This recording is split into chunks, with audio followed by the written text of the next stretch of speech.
Les 5 représentants africains à la Coupe du Monde Qatar 2022 étaient sur la brèche ce soir à travers des matchs amicaux. Ils ont connu des fortunes diverses. Eh bien, voici les résultats. Eh bien, la Corée du Sud de Egminson a battu le Cameroun de Vincent Aboubakar sur le score de 1-0. Le Brésil a étrié, j'ai envie de dire ça comme ça, face au Maroc, 0 but partout. Le Ghana a battu le Nicaragua sur la plus petite marge, 1-0. Voilà. Alors, est-ce que les représentants africains vous rassurent-ils à 2 mois pratiquement de la Coupe du Monde? Moi, j'aime bien ce que le Maroc a fait pendant cette fenêtre avec le nouvel entraîneur, je crois. Regragui, oui. Regragui, oui. Voilà, qui a repris le groupe. J'étais un peu inquiet pour cette formation, mais je pense qu'il a dû apporter véritablement cette fraîcheur qui était attendue après ces mois de tension avec Vahid El Losic. Voilà, je ne vais pas dire que le Maroc est la sélection africaine qui me donne le plus d'assurance, mais je pense que déjà sur cette fenêtre, le fait que cette équipe se soit bien remise de ses émotions peut laisser augurer quand même d'un bon parcours en Coupe du Monde. D'autant plus que lors de la fenêtre précédente, on n'avait pas retrouvé cette équipe marocaine qui avait été négativement métamorphosée. Et là, elle s'est réveillée. C'est une très bonne chose. D'accord. Non, mais moi, je suis content des prestations de l'équipe du Maroc. Je trouve qu'ils font des belles choses, mais j'ai envie de dire que le Sénégal m'a toujours impressionné. Et je trouve que cette équipe-là est composée de joueurs de qualité, des joueurs du top niveau. Et j'ai vraiment envie de voir cette équipe-là en compétition le plus vite possible. Nasser?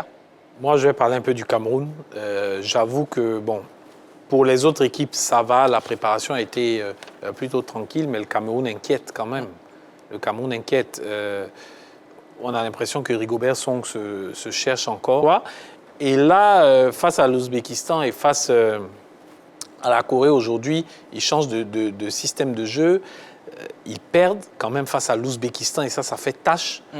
Mais bon, 2-0. Ouais, c'est ça. Mais bon, on va quand même garder l'espoir parce qu'avec le Cameroun, franchement, on a appris à être surpris, à être surpris agréablement notamment. On se souvient par exemple de 1990, ils étaient tenants du titre de la CAN 88, ils se font éliminer au premier tour en Algérie et quelques mois plus tard, ils sont quart de finalistes du mondial. Ouais.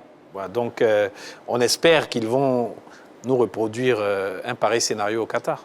Alors, Samuel Eto'o, le président de la FECAFOOT, clame à qui veut l'entendre que l'objectif des Lions indomptables est de remporter la Coupe du Monde au Qatar. Est-ce réaliste de sa part, Roger? Bon, on va dire que voilà, lui, il est ambitieux, il est très ambitieux, on connaît Sam. Hein. Voilà, il est un peu, quelquefois, il est un peu, je dirais même un peu plus. On a l'impression que pour lui, c'est un amusement, mais bon, il est comme ça, Sam. Mais il a le droit d'être... il dit qu'il rêve, il a le droit de rêver. Et puis, on ne sait jamais dans le football. Le Cameroun peut nous surprendre. Hein, parce qu'elle a déjà démontré qu'elle est capable. On sait que les Camerounais, c'est des garçons qui ont souvent des sursauts d'orgueil incroyables. C'est des conquérants. Voilà, c'est des conquérants. Ils sont capables de faire une grande Coupe du Monde. Moi, je sais que Eto'o était déjà un grand joueur avec beaucoup de personnalité. À mon avis, il a envie que son équipe du Cameroun soit comme il était dans le passé. Et franchement, on a envie de rêver aussi. On a envie de voir le Cameroun à un bon niveau. Et puis, on espère que ce ne serait pas seulement que du rêve. Vous voulez ajouter quelque chose? Oui, très rapidement. Moi, je voudrais dire qu'à un moment donné, en tant qu'observateur et public sportif, il faut qu'on sache ce qu'on veut. On a passé notre temps à se plaindre en disant que les équipes africaines n'arrivaient pas à performer lors des Coupes du Monde. On n'a jamais atteint même les demi-finales une seule fois parce que c'était sûrement un manque d'ambition, parce qu'on partait avec un complexe d'infériorité. Aujourd'hui, qu'on a quelqu'un qui décide de saisir le taureau par les cornes et qui vient nous dire « Écoutez, moi, avec mon groupe, on s'en va pour gagner cette Coupe du Monde », on le trouve trop ambitieux, on le trouve prétentieux, trop irréaliste et prétentieux. Il faut savoir ce qu'on veut. Non, Nasser, en fait, ça, il faut contextualiser aussi certaines choses. On a eu l'équipe du Nigeria de l'époque de Didier Okocha, de Sandoli, c'est une équipe qui avait été championne olympique. Donc, c'était normal que le monde entier se dise que l'Afrique est un véritable, je dirais, candidat potentiels champions du monde dès 1998. Ça, je pense que ce n'était pas faire de la rêverie. D'autant plus que le Nigeria avait été magnifique pendant le mondial américain avec les Rashidi Yekini et autres. Malheureusement, des problèmes d'organisation interne qui pullulaient, je dirais, dans nos anciennes sélections avaient plombé cette équipe. On prend le cas du Cameroun, des Samuel Eto'o, des Magic Mboma et autres. On se disait, voilà une équipe suffisamment solide pour aller remporter la Coupe du Monde. Là, il y a des équipes nationales, quand elles sortent, on se dit, ah, enfin, on a trouvé l'équipe pour passer le palier. On prend l'équipe des éléphants de Côte d'Ivoire, Dédroba et Touré. Tout le monde entier s'est dit, au moins cette équipe va arriver en demi-finale. Et on a pris le Sénégal, il y a eu également le Ghana. Donc, à chaque Coupe du Monde, mis à part la dernière, on avait une équipe africaine qu'on sentait capable de pouvoir aller atteindre cette objectif. Est-ce que le Ghana en 2010, Sauf, vous les sentiez capables? Non, c'est pourquoi je dis, non, arrivé un moment, on a commencé à sentir que le Ghana était capable. Arrivé un moment, à partir même, je dirais, des huitièmes de finale. Arrivé en quart de finale, ils n'ont pas fait mentir. C'est sûr, un véritable fait de jeu qui sortent.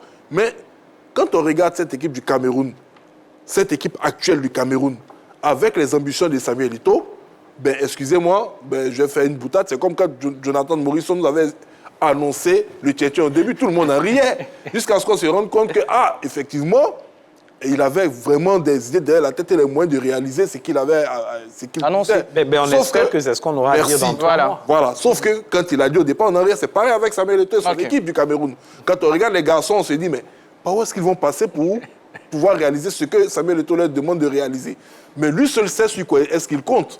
Voilà, on espère que pour l'Afrique... Je ne pense pas qu'il compte sur quelque chose de particulier. Je pense surtout qu'il a voulu galvaniser, et il veut... Mais il connaît l'état d'esprit du Camerounais. Le moral de ses troupes, c'est tout. Le Camerounais, c'est un challenger. Il connaît l'esprit du Camerounais. Donc, il se dit que peut-être c'est ce qui leur a manqué, un encadrement qui allait véritablement les booster mentalement pour qu'ils aillent au bout. Et c'est ce qu'il veut donner à cette équipe du Cameroun. D'accord. Alors, un mot sur le Sénégal, qui après la Bolivie était à l'épreuve de l'Iran. Est-ce que vous trouvez le champion d'Afrique solide? Parce que là, c'est un nul. Eh bien, le Sénégal ouvre le score sur un CSC, un but contre son camp à la 55e minute. Ensuite, l'Iran égalise à la 64e. Vous savez, si le Sénégal était une matière, une matière physique, moi, j'allais considérer que le Sénégal était un bloc de granit. Vous savez, le Sénégal, en Coupe du Monde, c'est l'équipe qui souvent est flamboyante, elle réalise de magnifiques choses. Soit elle n'est pas flamboyante, mais elle réalise encore de magnifiques choses. Je ne sais pas si le Sénégal a cette particularité de dompter les phases finales des Coupes du Monde. Voilà, c'est peut-être propre à leur mentalité. Voyez-vous? Donc, je ne suis pas inquiet pour le Sénégal. Ils n'en ont pas eu beaucoup non plus. Non, je parle de... Je trouve même que... Voilà, chaque fois qu'ils ont été, même comparativement à la Côte d'Ivoire, ils ont réalisé de très belles performances. Je trouve qu'il n'y a rien d'inquiétant. Comme l'a dit Roger, sur chaque compartiment de jeu, ils ont un jeu de classe mondiale. Dans les buts, ils ont Mendy. En défense, ils ont Koulibaly. Au milieu du terrain, bon, ils ont Gana Gueye. Idrissa. D'autres. Voilà. En attaque, ils ont Sadio Mané. Donc, je pense que déjà, quand vous avez une telle épine dorsale dans votre équipe, ben, vous pouvez greffer qui vous voulez. La mayonnaise peut prendre. Donc, à mon sens, je ne suis pas inquiet voilà, de ce résultat. On n'a pas eu la chance de regarder ce match parce qu'on était plus concentré sur le nôtre. Mais je pense que si on y prête un peu plus attention, on verra que c'est un score qui est peut-être plus lié à la volonté de l'entraîneur de tester certains systèmes de jeu. Voilà. Sinon, quand la compétition sera lancée, avec le 11 du Sénégal que nous connaissons, ben, je pense que cette équipe-là, à mon sens, risque même d'être la meilleure équipe africaine à cette Coupe du Monde au Qatar. Alors, la Tunisie était face au Brésil, 5-1. C'est le score au coup de sifflet final. Doublé de Rafinha, but de Richarlison, but de Neymar et un but de Pedro. Voilà. Talbi a été l'unique buteur de la Tunisie. Nasser. Je pense que le score est humiliant, c'est vrai, mais bon, on a là l'un des 3 gros favoris pour la victoire finale en décembre, quoi. C'est le Grand Brésil en face. Et on en parlait tout à l'heure avec Jean-Philippe en off. Ce Brésil-là est vraiment complet. Enfin, il a l'air complet. Et franchement, c'était 2 à 3 paliers de différence avec la Tunisie ce soir, qui n'est même pas la grande équipe africaine du moment. Même pas dans le top 3 des grandes équipes africaines. Roger. On va dire que c'est un peu logique hein, quand on regarde un peu la composition de l'équipe de Brésil. Il n'y a que des joueurs qui jouent dans des plus grands clubs du monde. Donc, en toute logique, Encore même qu'ils ne sont pas tous titulaires. tout à fait, ils ont surclassé la Tunisie, qui est quand même une nation beaucoup inférieure à cette équipe du Brésil. Voilà, donc, et puis le Brésil a quand même, on va dire qu'elle a quand même plusieurs Coupes du Monde à son arc. Et puis, en plus, la plupart c'est une équipe qui est une des équipes favorites pour la Coupe du Monde. Donc, c'était difficile pour la Tunisie au départ. Et à l'arrivée, je ne suis pas étonné de ce score. Eh bien, au Parc des Princes, les Aigles de Carthage ont volé bas. Ouais, mais moi, je n'en veux pas trop tunisien. Moi, je dirais qu'ils n'ont pas à rougir de ce score-là. Parce que déjà, les Brésiliens avaient fait le même coup avec les Ghanéens il y a quelques jours, 3-0. Assez rapidement, en première mi-temps, 39 minutes, ils avaient plié la rencontre. Aujourd'hui, dans le monde du football, si vous voulez avoir le véritable diagnostic du niveau de votre équipe nationale, il y a 3 nations à affronter. Il y a le Brésil, il y a l'Angleterre et il y a bien évidemment l'Allemagne. Parce que eux, quand ils vous attrapent, quelle que soit la rencontre, tant qu'ils peuvent vous mettre 5, 6, 7 buts, ils le feront. Ils ne vont pas se dire, non, on va jouer une mi-temps à moitié, la seconde mi-temps, on va les laisser souffler. Non. Ils vont vous donner un diagnostic complet de votre niveau. Donc, à vos sens, les Tunisiens ont eu le diagnostic. Ils savent ce qu'ils ont à faire maintenant pour il faut beaucoup de perfusion. Voilà, il faut vite corriger ça. Et puis bon, voilà, donc ils ne doivent pas rougir. Moi, j'aime ce genre d'adversaire. Ils vous disent clairement, voici votre niveau par rapport à la compétition que vous visez. Ce n'est pas le cas souvent de nos amis français. Ils vont vous prendre un match amical, ils vont faire un match nul avec vous, ils vont se laisser même battre. Mais quand ils arrivent en Coupe du Monde, c'est plus le même niveau. Voilà, donc, alors que ces 3 nations-là, franchement, elles ne badinent pas. Allez, on va terminer avec le Ghana. Jean-Philippe l'a annoncé, qui était face au Brésil la dernière fois. Aujourd'hui, c'est face au Nicaragua, Nasser. Une victoire sur la plus petite marge, 1-0. Oui, simple, un adversaire qui n'était pas aussi coriace que le Brésil. D'un très petit niveau, c'est oui, d'un petit niveau, voilà, il faut le dire. Donc, c'est déjà bon pour se remettre en confiance. Après la débâcle face au Brésil, malheureusement, les Tunisiens n'auront pas cette chance parce que là c'est fini pour la trêve internationale. Donc, les Ghanéens, moi, je n'attends pas beaucoup d'eux. Ils ont commencé ce soir avec toujours les frères Ayou. J'ai l'impression que c'est une équipe qui perdure dans le temps, mais il n'y a pas de renouvellement, je pense, voilà. Même si maintenant, ils ont intégré là Iñaki Williams. Et certains autres jeunes. Et certains autres, mais bon, j'ai l'impression que c'est une équipe qui est... Il faut le dire clairement, les anciens ne veulent pas céder leur place. Non, pas qu'ils ne veulent pas céder, mais est-ce qu'il y a mieux? Mais ce n'est pas aux anciens, c'est surtout les entraîneurs. Oui, mais c'est l'environnement. C'est ça. Parce que quand on suit l'interview que André Ayew, capitaine, donne sur l'arrivée des nouveaux, on sent dans ses propos une légère frustration. Il dit c'est bien qu'ils soient venus, on espère qu'ils vont rester dans la durée, on espère qu'ils ne vont pas venir juste pour les matchs, comme on appelle, pour la Coupe du Monde et ne pas venir avec nous sur les autres matchs. Il y a beaucoup d'éléments comme ça. Il y a de la méfiance. Voilà. Donc les anciens, ils vont dire, écoutez, nous, on s'est tapé pratiquement tout le continent africain. On ne va pas comme ça accepter d'être sur le banc pour que ces garçons-là viennent pour prendre notre place, même si peut-être ils sont en meilleure forme que nous. Voilà pourquoi je disais que les anciens ne veulent peut-être pas céder leur place. Parce que qu'est-ce que vous aurez derrière? Ils vont pourrir le vestiaire.